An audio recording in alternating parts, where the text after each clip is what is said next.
bērnam ir svarīgi lasīt grāmatas, jo tas ir visdziļākais domāšanas process, kurā viņš iesaistās lasot.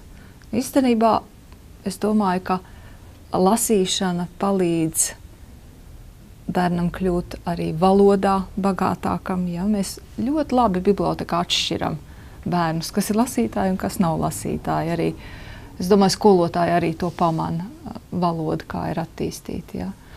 Un, kas tad ir cilvēku saprašanās pamatā? Tas, ka viņš māk runāt, māk pamatot savas domas, māk sarunāties, māk izpaust sevi vārdos. Tā ir mūsu galvenā komunicēšana. Ja? Tāpēc bērniem, es domāju, svarīgi ir lasīt, uzzināt, ko iepriekšējās paudzes ir radījušas, domājušas. Tas ir viss, ko iepriekšējie var dot jaunajiem, un tie var radīt jaunu.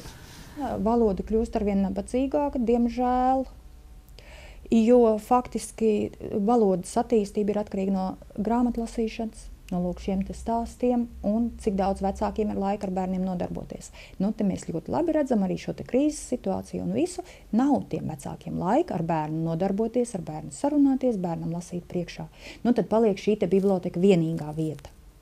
Bet ar šiem te stāstiem es tā ceru, kā mēs pamazām to bērnu valodu tomēr kaut cik ieliksim, kaut bišķi uz sliedēm to vilcienīgi, lai viņš tā čuk, tomēr pabrauc uz to Latvijas virzienu, nevis tikai uz angļu vai krievu virzienu.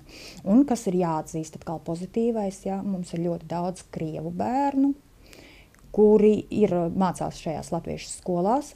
Ja viņam nebūtu vārdiņš Svetlana vai tur Sergeji, es laikam pat nezinātu to, ka viņš nav latvietis. Un šiem te krievu bērniem reizēm tā valoda ir bagātāka nekā latviešu bērniem, jo viņi pie tās vairāk piedomā. Līdz ar to valodu. Ir kā ir, tur ir atkal jāpasaka paldies šim te projektam, stāstu bibliotekām, kur mēs vēl jo vairāk pievēršam uzmanību šiem stāstiem.